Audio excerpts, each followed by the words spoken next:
آج ہم بات کریں گے فوڈ پیرامڈ کی. اور فوڈ کہا جاتا ہے خوراک کو، اور پیرامڈ کہا جاتا ہے جب ہم ایک تکون سی بناتے ہیں.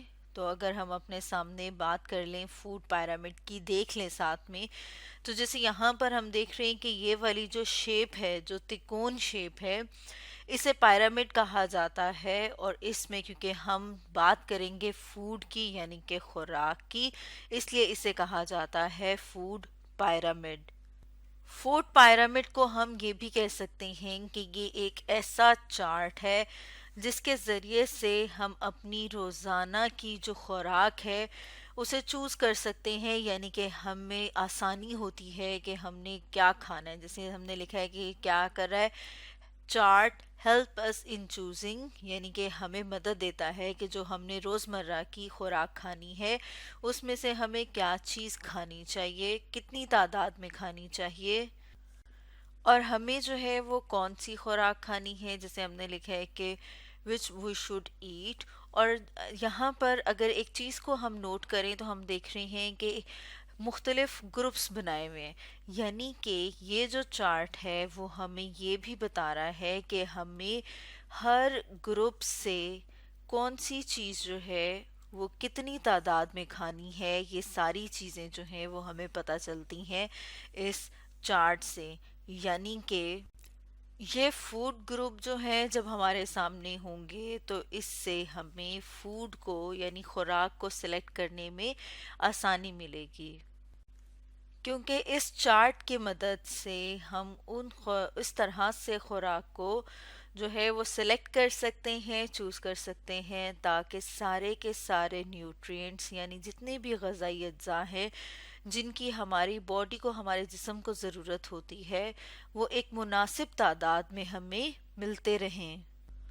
اور وہ فوڈ، وہ خوراک جس میں سیم نیوٹرینٹس ہوتے ہیں، یا پھر ہم کہہ سکتے ہیں کہ ایک جیسی غذائیت یا ایک جیسے غذائی اجزاء ہوتے ہیں، انہیں ایک فوڈ گروپ میں رکھا گیا ہے.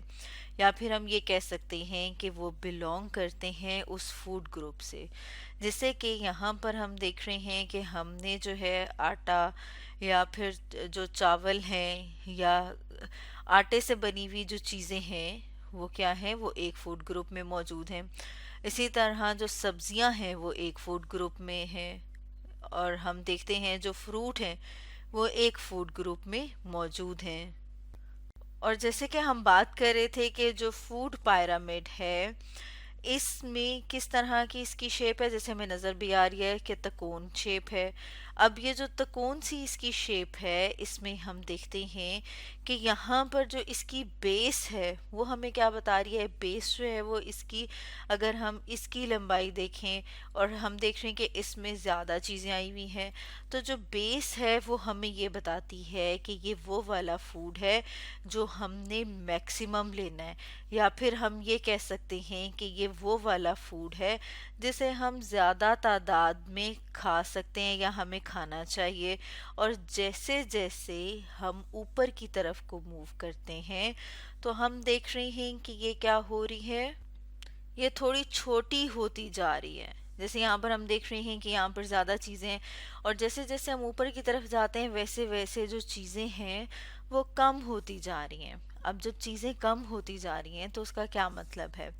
اس کا مطلب ہے کہ جیسے جیسے ہم اوپر کی طرف کو موو کرتے ہیں تو وہاں پر اب وہ چیزیں آ رہی ہیں جنہیں ہمیں تھوڑی کم تعداد میں لینا چاہیے، یا ان کی تعداد اتنی نہیں ہونی چاہیے جتنی کہ یہاں پر ہے. جیسے کہ اگر ہم دیکھیں تو یہاں پر دودھ اور دودھ سے بنی ہوئی چیزیں ہیں، اور اسی طرح یہاں پر گوشت ہے، مچھلی ہے، انڈے ہیں، تو یہ ہمیں اتنی تعداد میں نہیں لینے چاہیے، یا ان کا استعمال اتنا زیادہ نہیں ہونا چاہیے جتنا استعمال ہم آٹے کا کرتے ہیں، گندم کا کرتے ہیں، چاولوں کا کرتے ہیں. تو یہ جو چارٹ ہے یہ ہمیں یہ بھی بتا رہا ہے کہ ہمیں ایک گروپ سے کتنی چیزیں لینی چاہیے. جیسے ہم دیکھ رہے ہیں کہ یہ ہم زیادہ کھا سکتے ہیں لیکن یہ ہم زیادہ نہیں کھا سکتے. تو فوڈ پیرامڈ کو ہم ڈیوائیڈ کر سکتے ہیں 6 گروپس میں. اور ان کو تھوڑا سا اور ڈیٹیل میں ہم دیکھ لیتے ہیں. جیسے کہ اب یہاں پر اس فوڈ پیرامڈ میں ہم نے ساتھ میں چیزوں کو لیبل کر لیا ہے. تو جو بیس کے اوپر چیزیں آتی ہیں جیسے ہم نے کہا تھا جنہیں ہم سب سے زیادہ تعداد میں کھا سکتے ہیں، اس میں بریڈ ہے، سیریلز ہیں، رائس ہیں، جیسے کہ ہم کہہ رہے ہیں کہ گندم یا گندم سے بنی ہوئی چیزیں ہیں، اور اس طرح سے چاول، یہ ہم سب سے زیادہ تعداد میں کھا سکتے ہیں. اس کے بعد آ جاتے ہیں فروٹس یعنی کہ پھل آ جاتے ہیں، اور ویجیٹیبلز یعنی کہ سبزیاں. یعنی کہ اب یہ والا کون سا گروپ ہو گیا، یہ ہم نے بات کی کہ یہ ایک گروپ ہو گیا. اسی طرح سے ویجیٹیبلز جو ہیں یہ دوسرا گروپ ہے. فروٹس کی ہم بات کریں تو ہم دیکھ رہے ہیں کہ یہ تیسرا گروپ ہے. اسی طرح سے ہم دیکھتے ہیں کہ جو گوشت ہے، اسی طرح سے گوشت میں کیا آ جاتا ہے، مچھلی بھی آ جاتی ہے، بکری کا گوشت بھی آ جاتا ہے، اور پولٹری یعنی کہ جو چکن ہے وہ آ جاتی ہے. اس کے علاوہ جو نٹس ہیں جیسے کہ اخروٹ، بادام وغیرہ ہو گئے، یہ بھی نٹس ہیں. تو یہ ہم دیکھ رہے ہیں کہ یہ ہمیں پھل اور سبزیوں سے تھوڑی کم تعداد میں کھانے چاہیے. تو یہ کون سا گروپ ہو گیا، یہ چوتھا گروپ ہو گیا. اسی طرح سے اگر ہم پانچویں گروپ کی بات کریں تو جو دودھ ہے اور دودھ سے بنی ہوئی چیزیں ہیں جیسے کہ دہی ہے، پنیر ہے، یہ بھی ہمیں اتنی زیادہ نہیں لینی چاہیے جتنے کہ ہمیں فروٹ اور ویجیٹیبلز لینے چاہیے. یعنی جتنے پھل اور سبزیاں لینی چاہیے اس سے تھوڑی کم تعداد میں یا کم ہمیں اس سے گوشت اور دودھ سے بنی ہوئی چیزیں لینی چاہیے.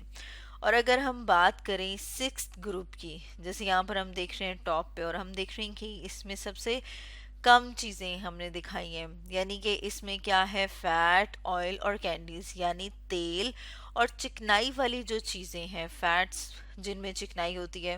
اس کے علاوہ کینڈیز جیسے کہ ٹافیز ہیں، اس طرح سے چاکلیٹس ہیں، یا میٹھا جو ہے، میٹھے کی جو زیادہ چیزیں وہ ہمیں اتنی زیادہ استعمال نہیں کرنی چاہیے، اتنی زیادہ تعداد میں انہیں نہیں لینا چاہیے جتنی تعداد میں ہم آٹا لے رہے ہیں. یعنی گندم یا چاول جو ہے یا ان سے بنی ہوئی چیزیں جو کھا رہے ہیں، اگر ہم اس کو کمپیئر کریں فیٹس، آئل اور کینڈیز کے ساتھ، یعنی کہ چکنائی والی چیزیں یا میٹھی چیزوں سے، تو ہم دیکھتے ہیں کہ یہ ہمیں کم لینی چاہیے اور یہ زیادہ لینی چاہیے. یعنی یہ جو فوڈ پیرامڈ ہے، یہ جو چارٹ ہے، یہ ہمیں بتاتا ہے کہ کون سی خوراک ہمیں کتنی لینی چاہیے. تو اسٹوڈنٹس، آج ہم نے اسٹڈی کیا فوڈ پیرامڈ کے بارے میں.